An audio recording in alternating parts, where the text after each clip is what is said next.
Hey legends, and welcome back to the Sim Racing channel where we take viewer requests. A couple of days ago I did a video called the 24 hours of Nürburgring in 24 minutes. It's something I like to do every so often, basically just because it's really fun and it doesn't look like I'll actually be seeing the real life event this year.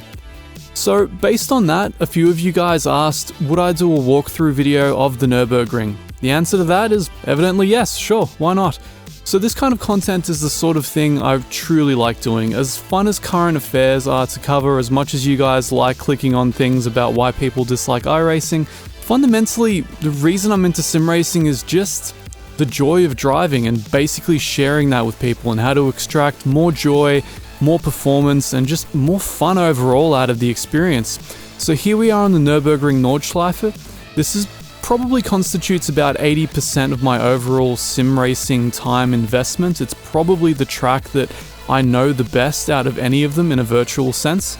And we're here obviously in rFactor 2 using their very latest laser scan version of this track because to me it represents probably the single most accurate model of the track that we have currently in commercial sim racing.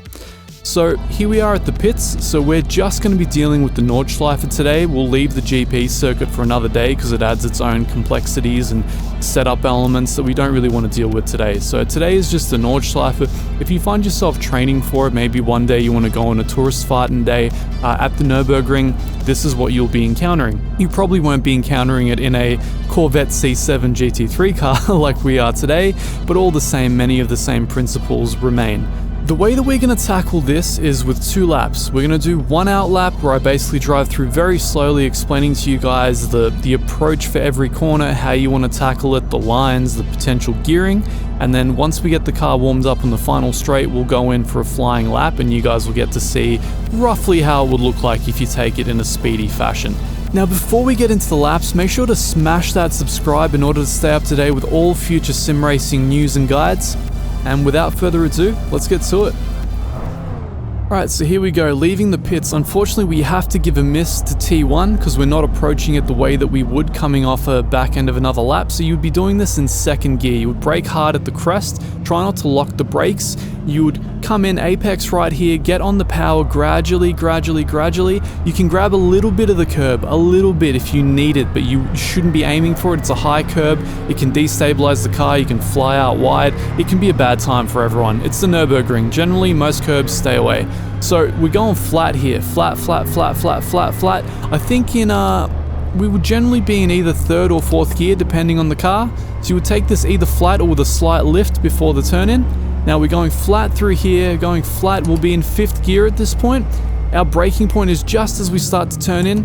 We go down to 4th, we're basically turning in while braking, so we need really good brake balance and car balance and aero balance. We go down to 3rd, we grab the curb here, coming out, make sure your dampers and suspension are set up right for this. Gradually on the power to the slalom here at Heusinkveld, just keeping it in 3rd, touch on the brake, grabbing this curb as much as you can, cut your line, and then gradually on the power again. Avoid that curb, you can grab a little bit of it on the outside, but I wouldn't hinge on it too much. Brake here, turn in. You can grab the curb, you can avoid the curb, it's really down to the individual driver's discretion, but some of the fastest laps in road-based cars normally do grab that curb. So we're getting on the power here, try and avoid that curb on the outside as well, you don't want to be running out onto the grass. So we're getting on the power here. I forgot to kill the speed limiter, I guess that kind of helps us in a way, doesn't it? Alright, so we'll be flying up here in about, I think, 5th, give or take. And then we'll get over the crest, and then tap on the brakes, turn in, and then gradually on the power after the apex here, we can actually carry a lot of speed through here. A lot of speed. In a Porsche, that's actually just a lift and then back on the power. But with most other GT3 cars or road cars, you do have to tap on the brake a bit and turn in. So we're going flat through here, through this entire section. Coming up to Schwerdenkreuz, going out wide here, so I'll take it down. We'll be in 5th gear here, right? So pretend you're in 5th, we're flat in a good, well-tuned GT3 car. Coming in on the inside, you actually fly over this, and then the car will run out a little bit wide, but with really good car control, you'll bring it back into the left, and then brake hard the moment you straighten it out. We go down to 3rd, or up to 3rd in our case. depends on the car, some are second, some are third. Stick to the inside, there's extremely good grip on that turn. You can just kind of ride that right next to that curb on the inside without obviously touching the curb because it's quite high and will unsettle your car. So now heading towards the foxhole. So big slalom here, you're flat the entire way. We're basically working our way up to 5th or 6th gear. I think in a car like this you would end up in 6th, right?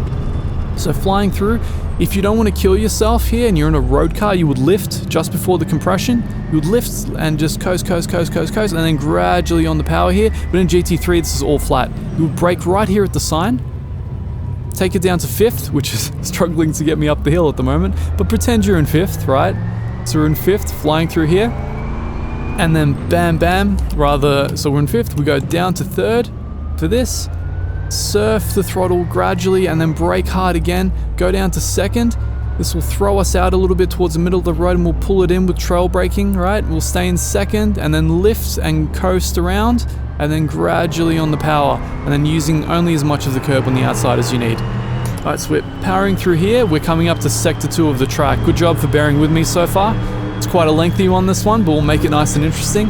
Alright, so we're flying through here. We'll end up in 5th gear. Following the line, we need to basically trail brake ever so slightly down to 4th.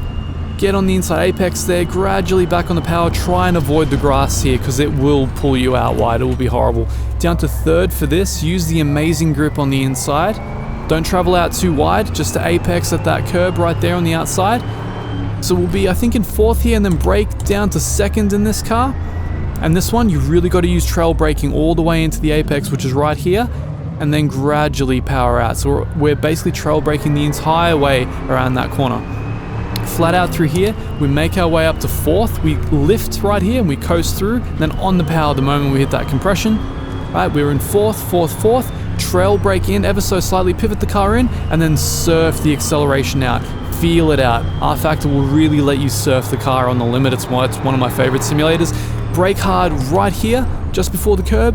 As you turn in, you kind of have to lift and then back on the brake, down to 2nd and then down to 1st in most cars. This is the slowest corner on the whole track. We're using trail braking to whip it into the apex there, and then we gradually get on the power. Up to 2nd and up to 3rd eventually, and then I think we'll be up to 4th in this car. Just flat out, grabbing the curb on the inside here, and then brake hard right near the end of the curb. Down to 3rd, we trail brake into the apex, right, and then gradually on the power, try and avoid that curb on the outside at all costs. Gradually on the power. Now this is a really important one. We dump down to 2nd, right? We use a bit of trail braking to pivot us in, then we get on the power a bit earlier than we would otherwise, but we have to modulate our power because there's a horrible dip right there that will unsettle the car if you're under power. So you have to be very careful. Depends on what TC setting you have, but you really have to be careful there because that bump will unsettle the car and you will lose the rear end. Now this is because this is an old model of the Nürburgring. The current Nürburgring has ironed that out. They've paved over that. You can just hammer it completely, but this is an old model, so you guys have to watch out. So that was all flat back there, right? We brake here, or just before here actually, go all the way down to 2nd, and we trail brake hard trail brake right to the apex, which is about here, and we gradually get on the power, avoid the curb on the outside, only grab a little bit if you need to stabilize the car. And this is one of the longest straights now. All uphill, real test of the engine power of the car. So just follow the line along. You're basically maintaining the same steering angle the whole way through. Don't do it like that, but you're maintaining the same steering angle the whole way through. It should just be nice and elegant, right? Just follow the line, flat. Just mind the bumps. The car's very easy to unsettle in the Nürburgring. Now, when we get here, dab the brake, turn in, we're in 5th, right? We're going fast on the power again, and we surf it all the way out here, trying to avoid the grass as much as possible. You know what small strip of grass there is, because you will hit the barrier fast. So right here, we're flat in 5th. I lift over this crest to pull the car in a bit, and then gradually on the power, heading out towards the carousel. We brake hard at the curb. We go down to 2nd, which we'll eventually hit right here as we bend. We trail brake in, and then we get on the power right here, and we just surf it. The rear end of the car wants to get loose here. It really wants to get loose. We just surf it all the way to the outside. Get on the power. So we're going flat here. We're going up to 4th, and the moment the curb juts out there, we brake hard. we go down to second, and then just as we get in the carousel, we go down to first, right? Now, we're trying to make sure that the entire car is on this banked portion. You don't want to put some of the tires down here. In real life, that will ruin the differential completely. In the game, not so much, but it's good practice to get into, drive it like you would in real life. Now, flat coming out of the carousel, we end up going up to, I believe, 4th gear in this. And you can take it flat in GT3 cars, just kind of pivot it in like that, and then dab on the brake, down to 3rd, surf it around here, beautiful corner, and then keep it in 3rd, just surf the throttle, coast in, on the brake, down to 2nd, trail brake into the apex, and then gradually on the power, leading you out here, sets you up perfectly for the next set of corners. So we end up in 4th for this, right?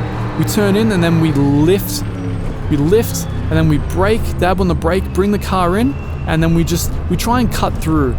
You basically mount a little bit of both curbs just to cut your line as much as possible, because that's a very aggressive downhill section. Brake hard here, down to 3rd, trail brake it into the apex, and then go easy because the camber gets quite bad on the outside, as you can see. So that is deceptive. Like, a lot of people lose their car there.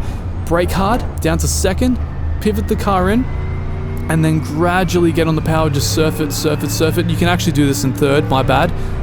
And then brake again into the apex, and then surf it. And we're coming up to the YouTube corner now.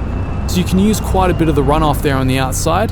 Brake hard down to 2nd, all the way into the apex, and then go easy on the throttle because the camber gets real bad here, and that curb can do all kinds of crazy things to the car. This is where everybody spins in real life. That's why you get all those compilation reels. Brake hard, pivot it in, trail brake into the apex, on the power. You can use a lot of the curb on the outside here, just go right over it as if it doesn't exist, if the car is set up well, that is, and you're not in an open wheeler or something where you'll rip the aero off.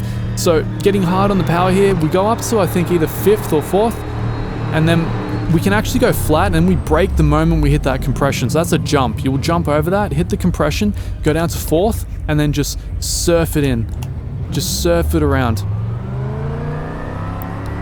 So pretending that we're in 4th here, surf it around, coast a little bit here, make sure that you can kind of get the grip, get the line, and this gets quite tricky here. There's a bit of a jump and a turn, right? So we're turning, and we kind of have to counter steer in the air to catch the rear end. It's a very dangerous part of section 3. We're going flat through here if we can, completely flat. We work our way up to 5th. It's like a slalom. I think this is the Stefan Beloff S, unless I've got the wrong part of the track. Maybe that was before. Anyway, just we're going flat through here. This is utterly terrifying, absolutely terrifying downhill. Once that barrier changes color on the right, the orange, you start to brake, go down to 4th. Let me just gain some speed here. But we'll end up going down to 4th from 6th, right, in this section, and then just we're off, we're coasting here, and then we gradually get on the power again. Get on the power, we're surfing through, and then we brake down to 3rd, trail braking into the apex here, and then feathering the throttle out to get our line and not mount too much of the curb on the outside. We stay in 3rd, brake hard right here, stay in 3rd, brake, and on the power as we go through the mini carousel. You can get 2 wheels on the black stuff on the inside. That's totally fine and recommended even. So work your way out. You may need to counter steer on the exit of the mini carousel. We're in 4th now. We dab on the brake, bring the car in, and then gradually on the power. There is a bump that will unsettle the car here. You may need to counter steer, like quick flick, quick catch, and then gradually on the power, lift right there, and then back on the power, because the course will shoot you out wide. So I'll show you guys this on the flying lap. It's kind of hard to put all this together without going at the right speeds. You're getting the theoretical presentation of how to do this without the actual practical components. So we're gonna head up, and I'll do Tiergarten and T1 at full speed. That way you guys get a good impression of how to handle this. And I'll do my best not to bin the car and still talk to you while I do this. Don't expect a world record lap or anything like that, but hopefully something nice and informative. Alright, so heading down Tiergarten now. This is amazing in GT3 cars. Watch as I take this flat, right? If your line is good, flat, straight brake. Bam, and then just wind it around, brake down to 2nd, grab the curb on the inside, get on the power hard, right? Keep it tight, brake hard down to 1st, bring it in, and then, alright, our lap begins. Going hard up here. We go down to 2nd, brake at the apex. Try not to lock the brakes. Brake at the crest rather, not the apex. Alright, flat all the way through here. Let's see if this car can handle it. Oh, it can handle it. Flat. That was completely flat. My beautiful, beautiful Corvette. Brake hard, down to third. You can go down second or third, depends on the car. Second feels pretty good in this one. Nice, stable car, the Corvette. I love it. I love this car. So pleasurable to drive. All right, just bring it in, take it like that. Man, it just feels like coming home, this track. Done this thousands of times. And thank you to Project Cars and Slightly Mad Studios for including the Nürburgring Nordschleife on your leaderboards. I wouldn't know this track nearly as well. All right, pivot in, slight trail brake, get back on the power. Going hard, going hard. This is all flat, nice and easy in a GT3 car. Just follow the lines. rFactor gives you a very nice rub it in line after a while if you let real road populate it. Very nice line, very good guide, right? So we go flat, flat, flat, flat, flat, flat, flat, flat, flat, flat, flat, flat, flat, brake, brake, brake, brake, brake, brake, down to second in this car. Pivoted in, trail brake, bit of catch the oversteer at mid-corner. Love it. Love it. That feels so good in real life, that corner. I would pay thousands just to take that again and again and again. Unfortunately, I've only gotten to take it about twice so far. All right, heading towards the foxhole, all flat in the GT3, flat, flat, flat, flat, flat, flat, flat, flat, flat, brake, down gear, and then grab the curb more on the inside then than I did. Was too caught up in the experience, right? And then brake hard down to second. Stay in second in most cars. Feather, coast, turn in, back on the power. Beautiful. Alright, flat through here, coming into sector 2 a little bit more quickly than we did last time. Follow the line in, right, and we slight brake down to fourth, pivot in, control the car. You can really surf the car in rFactor. That's why I love this game so much. You can really wrangle it at the edge of adhesion. This and Automobilista and BeamNG are by far the best sims currently out in the market for that experience of... Alright, coast, come in on the power. And trail brake in ever so slightly, back on the power early. Whoop, don't do that. Definitely don't do that at speed. It's a bad idea, right? And brake hard right here. Pivoted in, down to second, down to first, all trail braked. Right, back on the power as quickly as you can. You want to get that set of corners done as quickly as possible so you can just get back on the power. The AI will really race you through here. Alright, pivoted in, trail brake, catch the oversteer. I'm having so much fun. This is this is great. So you can see that it unsettled the car on the outside. Fortunately, the Corvette is a lumbering beast of a car that's extremely difficult to unsettle. It's one of the reasons I love this thing. I never thought I would. I never thought I'd love an American muscle car on the Nürburgring, but here I am. I have tuned this thing quite heavily over the course of a couple of days earlier last month, I believe. I was just having so much fun from the moment I first played it. It's like driving a giant, comfy sofa around the Nürburgring. It just averages out all of your movements and all of the undulations of the track. It's so heavy and lumbering. The suspension is so nice and soft. Anyway, it's all flat, so you guys are going to get to see how we take this next corner, right? Quick dip down to fifth, and then back on the power very early, as you can see. The key is to get back on the power as soon as possible. You want to minimize time loss, and we'll go flat through here. Yep, easy flat in this car, not a problem. As the curb comes in, brake hard, down to second. I've overshot it. Oh, pretend I didn't overshoot it, right? So we're now feathering up to this curb here. Flat, all the flat leading up to the carousel. It's that Nürburgring brain cell loss effect that I love so much. So in first in this car, in some cars it's second. You want to kind of gradually feather the throttle through the carousel. It's all flat in this car, up to fifth. And then bang down to fourth. And then bang down to third. Car gets a little unsteady there. A lot of forces acting on it uphill, a lot of direction change. Got to really be careful. The Corvette is not an agile car, so section 3 gets quite interesting. Lift there, turning in. Tap on the brake, turn in. Ride the curbs a bit, especially this one on the inside. You can see it unsettles the car, but it gains you time, so it's got to be done, right? And on the brake, turn the car in. Overshot it slightly again. And brake again, third. I've overshot it again slightly. My apologies, guys. And brake hard down to second. And there we go. Right, that's more or less it. And brake down to second, pivot in. Section 3, as you can see, is quite hard to actually do and talk through at the same time. It takes a little bit of concentration, especially if you're trying to go close to flat out. Now we're going to brake once we hit the compression down to fourth.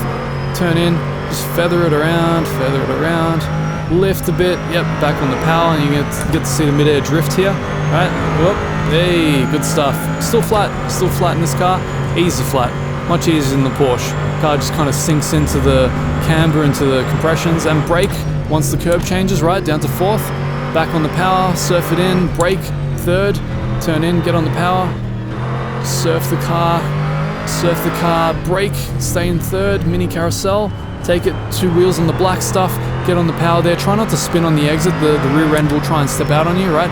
Tap the brake, turn in, stay in fourth, gradually on the power here, right? Flat, lift, and back on the power again.